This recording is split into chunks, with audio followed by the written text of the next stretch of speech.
Welcome to Community Connection. I'm your host, Tracy Christensen. With Utah's arid climate, we're susceptible to forest fires, and flash floods are a common occurrence in many parts of our state. Also, living in the West, we have the threat of earthquakes hanging over our heads. With all this in mind, emergency preparedness is something we all need to consider. With us today is Joe Doherty from Be Ready Utah of the Utah Division of Emergency Management. Thanks for being here, Joe. Are you scared yet? No, but I have a feeling you're going to make me scared. That's the plan. Great. So what are we preparing for, actually? So Utah, as you said, is earthquake country. We know that we have about 800 earthquakes a year in the Beehive State. Now, most of those are not felt. We only feel about 8 or so, that are ranging about the magnitude of 3.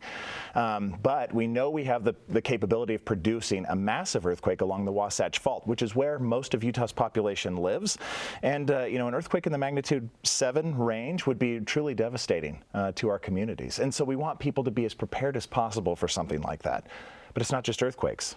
There's fires, there's floods, there's severe winter storms, there's can be intense summer heat. All sorts of things can cause emergency situations that people need to be prepared for.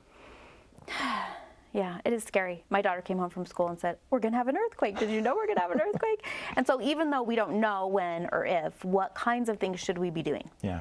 The main things that Be Ready Utah tells people is to make sure they have an emergency plan, an emergency kit, and to be informed about the hazards and things that could happen around them, and then also to get involved. And so those are things that I wanted to talk to you about. Getting an emergency plan can be a tricky process, but it's one that everybody needs to go through. People and families need to make sure they know how to reunite with family members if mom's at home, dad's at work, and the kids are at school. What is the plan for them to get back together? Do they know that they should text each other first rather than make a phone call in an emergency? Because a text message has a much better chance of going through when a phone call will not. And so we want to make sure people have some of those ideas in mind about how to communicate.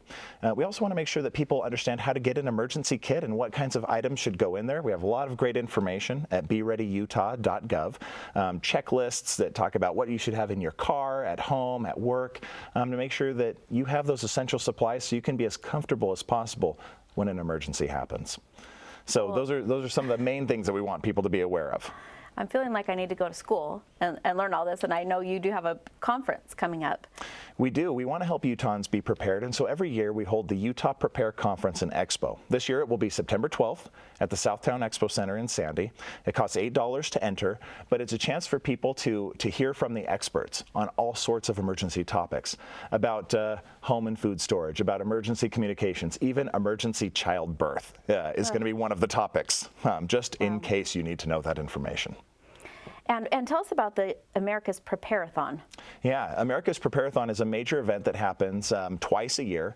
It happens in April and in September because September is National Preparedness Month. And so we like to help Utahns understand more preparedness topics as much as possible during that month. And the Preparethon itself happens on September 30th. And that's a chance for people to take a preparedness action that day. Anything. What is it that you need to do to be prepared? Some people will say, you know what, I've never gone and strapped my water heater so that it won't fall over in an earthquake. That's a great day to do it. Some people haven't put together an emergency plan yet. And so we encourage people to hold maybe an emergency drill with their family. Maybe they just need to hold a fire drill in their home or their school to make sure that they're even more prepared. The more we prepare, the better we're just going to be resilient and respond in a disaster. And the chances are, the better you can respond, the better you can help your neighbors when an emergency strikes.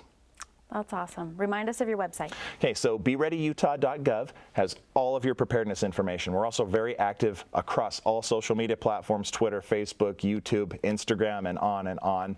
We want to make sure that we're getting that preparedness message everywhere, not to alarm people necessarily, but also to help them know what they can do. And that they can take charge of their own lives. And then utahprepare.com will give people information about the upcoming conference and expo. It's one of the largest ones. We have a few thousand people attend that every year, and we look forward to inviting the rest of Utah to join us. Thank you very much for being here, Joe. Thank you. To learn more about how you can prepare for emergencies, you can also visit KBYU11.org and click on 20 to Ready. Thanks for watching. We'll see you next time on Community Connection.